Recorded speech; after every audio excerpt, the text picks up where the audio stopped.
can actually allow their deputies to move motions and second them. Then Matilda, go ahead and second this particular bill.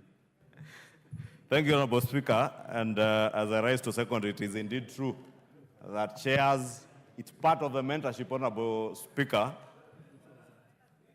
And that is why, Honorable Speaker, even this morning, my very able deputy has moved this bill on my behalf, and I am very much available to second him. And this should be the spirit even for our chairs of committees, not just their vice chairs, even the rank and file of the committee membership.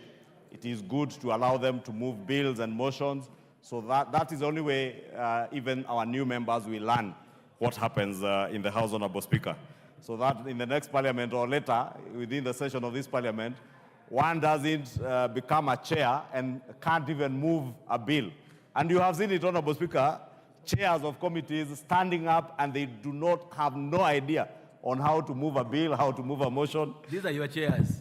These are your chairs. So do the needful. It probably also speaks volumes, Honorable Speaker, to the kind of induction that we do. And maybe the chair of the Liaison Committee, our very able Deputy Speaker, should consider another round of induction of the chairs.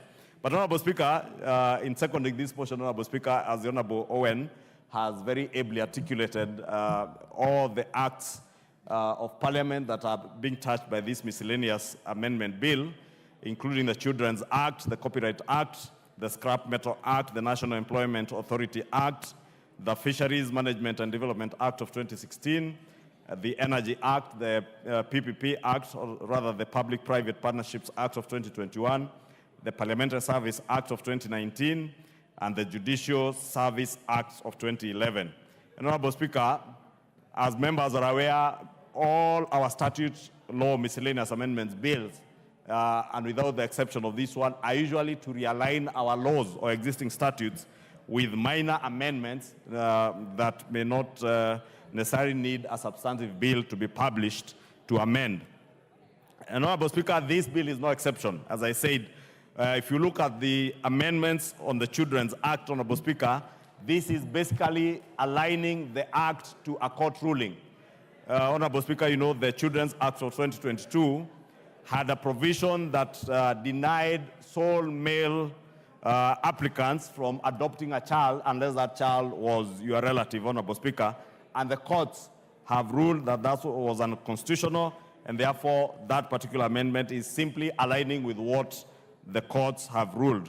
Honorable Speaker, on the Copyright Act, as the Honorable Owen Bayer ably articulated, is touching on the provisions for equitable remuneration of our performers and producers of sound recordings, and also expanding the responsibilities of collective management organizations towards authors and performers.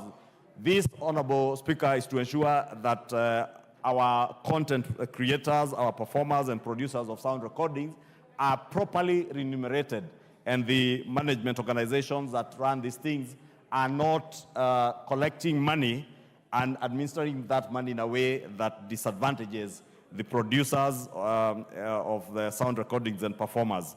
Honorable Speaker, on the Scrap Metal Act, as again was ably articulated by my deputy, this proposes to amend the Scrap Metal Act to provide for a special license for dealing in copper, aluminium, and their alloys. And Honorable Speaker, members including the Honorable Farah and the Honorable Member for Kieni, the Honorable Shieni, who represents the people of Kieni, and the Honorable Farah, who is our Deputy Speaker, and is always, when he's on the seat, is shouting order.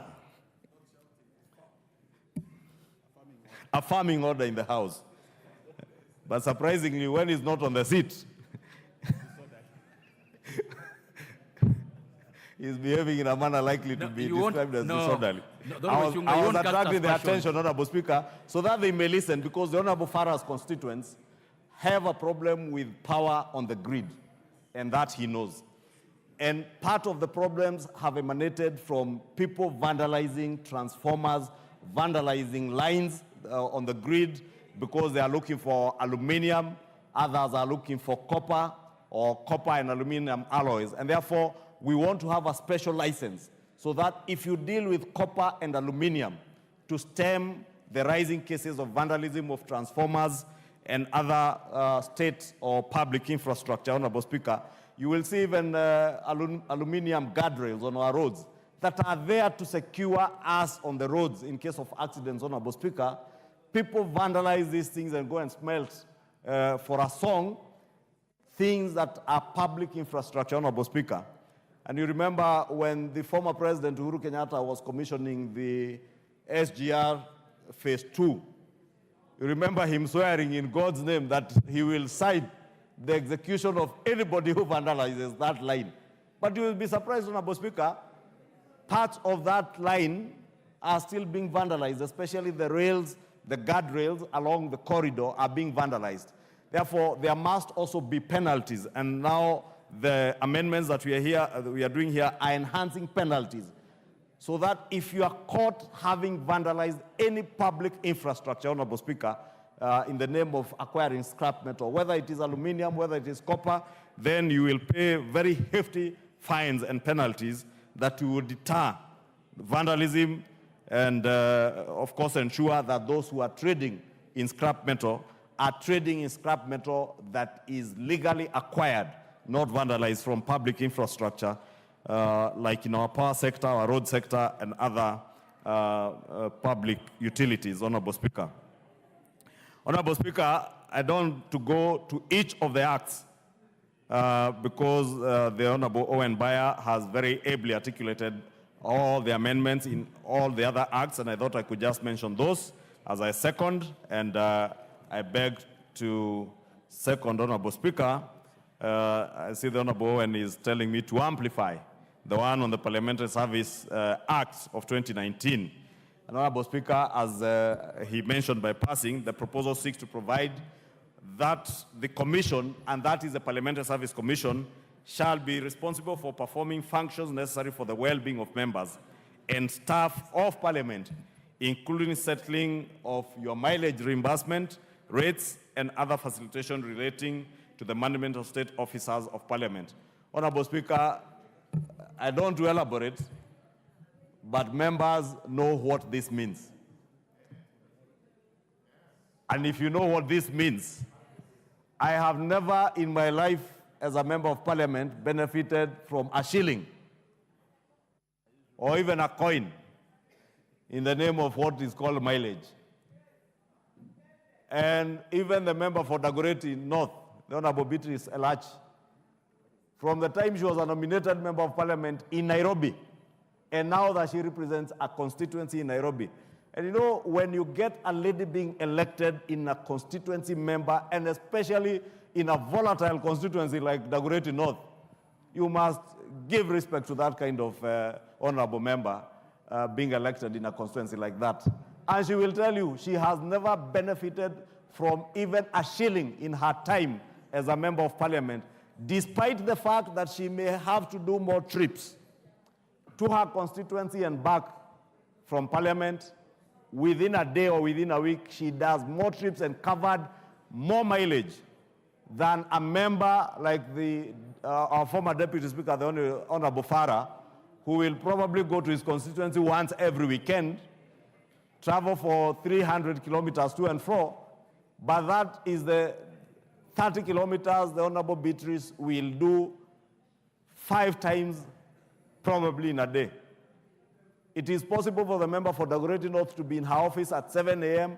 At 8:30, she is in her constituency. 9:30, when the house is rising, she is here. At 11, she goes back to her constituency office, comes back to the house, and the same in the afternoon. And therefore, she also warrants to get some mileage. But we have never gotten, we have never had it to be an issue. But those who benefit, you will appreciate the work that the Parliamentary Service Commission does, and why there is need now to align the Parliamentary Service Act with those functions of ensuring that they are taking care of your well-being as members, and also staff, our staff who are doing a very good job for us, so that all their welfare matters and well-being are catered for by the Parliamentary Service Commission and not any other body out there. And you know what I mean. And if you don't know, please know it is any other body out there And I have not mentioned any other body. I have just said it is important that just like the Judicial Service Commission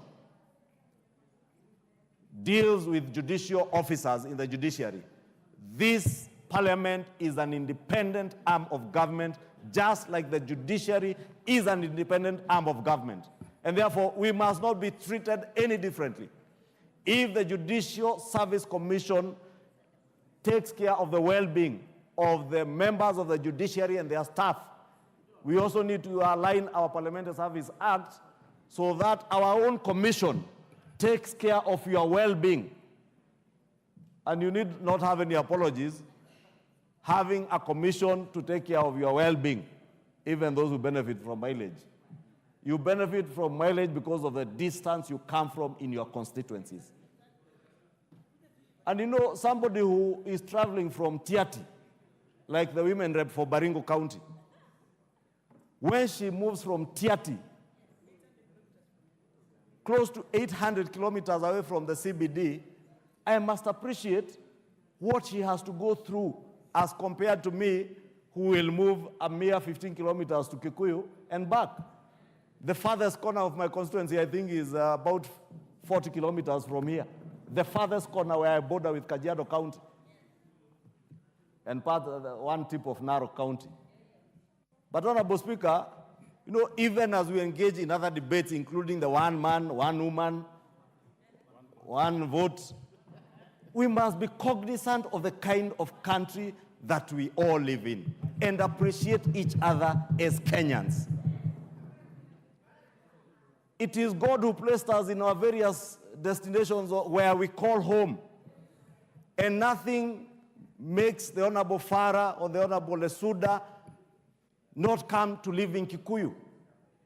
Today I represent a constituency just outside Nairobi. And because of the proximity to Nairobi, we are hosting Kenyans from all walks of life, from Garissa, from Mandera, some from Tiati, some from Western Kenya, some from the far north, as far as Marsabit County.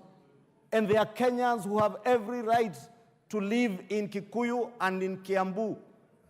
Honorable Speaker, I was telling somebody yesterday, in another 20 years or 10 years from today, I may not be a member of parliament for Kikuyu. I do not know who will be the member of parliament for Kikuyu. But any child who has grown up in Kikuyu and knows Kikuyu, irrespective of where they come from, can be elected as a member of parliament in Kikuyu. I will not be surprised, Honorable Speaker, if at one time the governor position in Kiambu goes to somebody who does not originally hail from Kiambu. That is the beauty for democracy, and that is the kind of country we want to build. Today, we have elected a president who many believed that there are communities that would never vote for a president from the Rift Valley. But we elected a president on the basis of what he espoused, what he stood for, not on the basis of where he came from. That is why, Honorable Speaker, elsewhere we have taken time, painfully, to stand for what is right, not what is politically expedient and what you think is politically popular in your village, but what is right and good for Kenya. I said yesterday, Honorable Speaker, Kenya is now playing at a global stage. We are globalizing our country. We cannot afford to dwell on village matters now. We cannot villagize, if there is such a word as villagizing. If there is globalizing, please let us not villagize our country. We have a beautiful country. Yes. A beautiful country that we cannot afford to villagize. Yes. A beautiful country where our president has placed on a global stage. Yes. And it is that globalization that we should be focusing on, not villagizing a beautiful country like Kenya. And I want to plead with all of you as members of parliament, please, as you are told by the president on Madaraka Day, you are bestowed with a very dignified position as members of the National Assembly of Kenya. National Assembly, that's why you're called MNAs, members of the National Assembly. Not members of some village assemblies, not members of your county assemblies. You are members of the National Assemblies to espouse that what is of national good and the greater public good in the nation of Kenya. Honorable Speaker, with those many remarks, because I can see I'm short of time, let me just close by saying that there is a famous saying, which I could quote, that says you can't build a kingdom with someone who still wants the attention from the village. We will not build our nation if we still want attention from our villages. Let us build a nation where we need and seek attention of the nation of Kenya, not the attention of your villagers. With that, I second. Thank you. So, the Honorable Ichungwaah, did I hear you say 1 man, 1 woman, or 1 man, 1 shilling? What did you say? 1 man, 1 woman? 1 man, 1 woman. Not 1 shilling. Honorable Speaker, I think I said 1 man, 1 woman, 1 woman, because you know I am a man of a Christian faith. I am married to a beautiful lady from Nyeri County, and you know what they say of our beautiful ladies from Nyeri County, and therefore have to keep re-emphasizing 1 man, 1 woman, 1 vote. Thank you. Okay. Honorable members, I want to propose the question that the statute law, Miscellaneous Amendment Bill number 67, National Assembly of 2023, be now read a second time.